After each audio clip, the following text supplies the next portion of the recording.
Hello, I'm Mike from PMC Computers and Surveillance in Kendallville, Indiana. Welcome to Part 2, Statistical Analysis. Statistical analysis is nothing more than an elaborate use of formulas.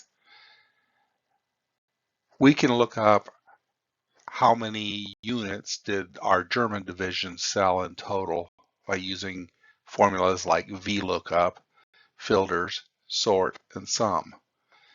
We can narrow it down to how many did they sell in the year 2020 with simple use of filters, and again, sort and sum. We can look at the average price of those by just using the formula average. We can say, how do they compare with the rest of the branches? Well, we can repeat all the above and just use averages and maximums and run formulas across the board. If we wanted to know what the company's projections over the next 5 years based on the current year would be, we can use formulas like sort, VLOOKUP, filters, and averages. We can also say, how does that break down by branch? Why don't we open sheet 1? It's called 20 sheet financial projection spreadsheet, February 2020. Now, if your book is locked, the directions to unlock it will tell us on the front page, front sheet, that the unlock code is 123. So how you do that is you go to the sheet that you want to unlock or unprotect, and under the review tab you'll find unprotect sheet. Click on it and then enter the password 1234. That'll unlock it. So now if you go to the bottom tabs and click tab or sheet 3B, sales forecast years 1 through 3. Next at the top, go to Formula tab and click on Show Formulas in the Formula Auditing section. Now you can see the formulas that were used to achieve these results. It looks a bit overwhelming, but remember, you can use formula auditing to break these down. In other words, we can click on trace precedence or dependence, or we can just do step in to the entire formula by just using step through, and that will take it step by step. Play with that a while, but remember, don't panic, because we're going to start a lot simpler than this. This would be a good time to hit pause and play with the current workbook, just to get an idea of what is available to you and what you can do by taking your time and learning each formula and digging really deep into it.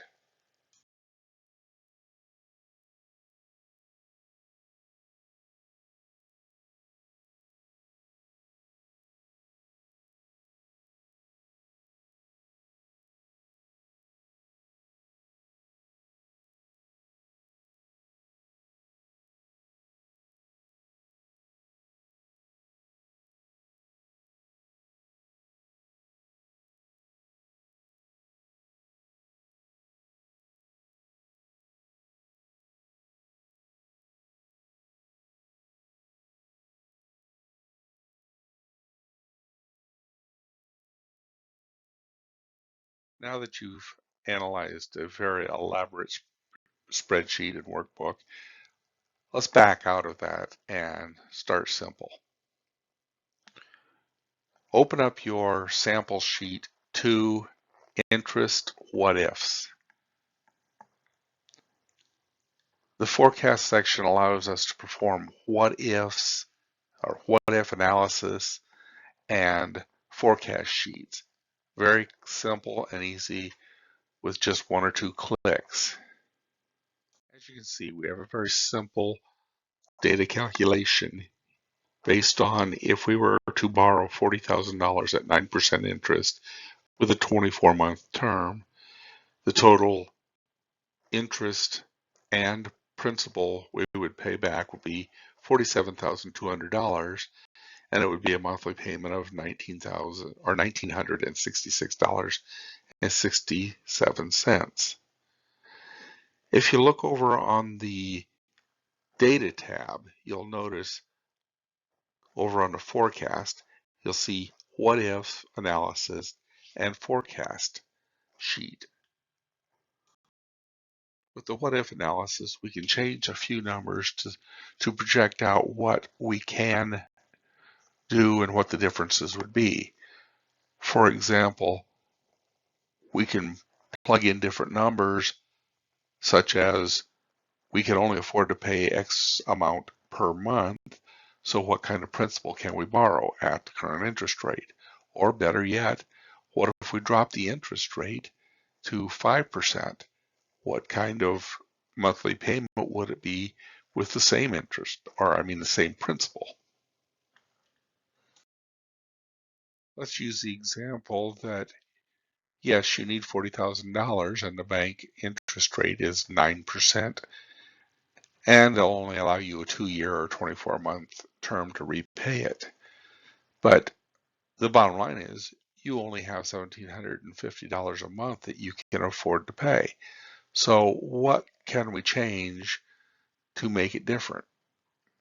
We can look at maybe lowering the principal or lowering the interest rate.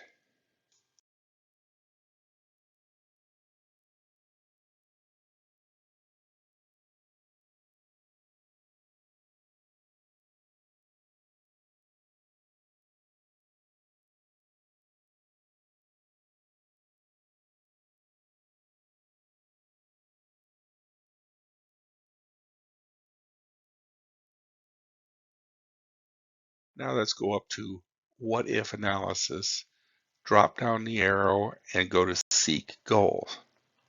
A new window will pop up asking you what your set cell is, which is the cell you want to set to a different number. And then we enter the value of that cell. We can afford to pay $1,750. Set cell happens to be B6, which is our monthly payment.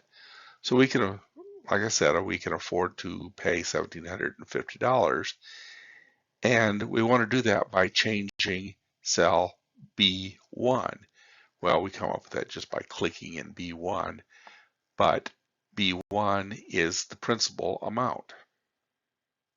You'll notice that when you do that, your monthly payment set at $1,750 will lower your principal amount to $35,593.22.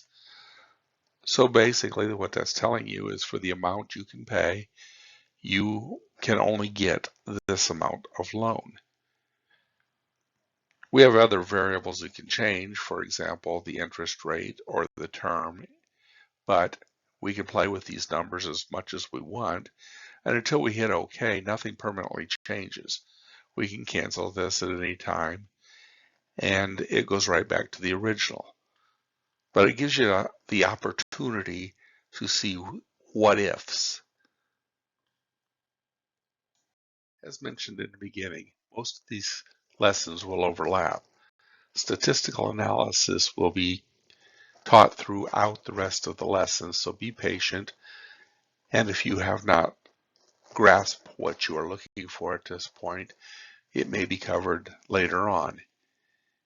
These are not meant to give you full knowledge of Excel, but rather enough knowledge so that you can continue learning with the basics that we give you here.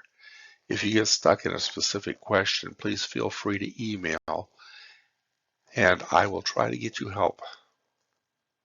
Quick and easy way to learn what Excel has built in: go to the Formulas tab, and then go to More Formulas.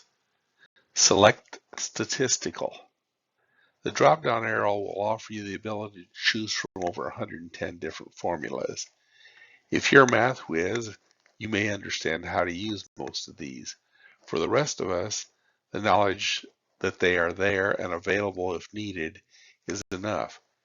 Use what you can, and if you have a specific need, please ask and seek information. There's always help buttons on Excel that will get you closer, or you can email me. Excel can do most anything as long as you give it the proper instructions. And although some formulas are quite complex and will take a long time to enter, once they're done, you can use them over and over again and even copy and paste them into different sheets. Your numbers will always be accurate and updated, and you won't have to re-enter the formula every time.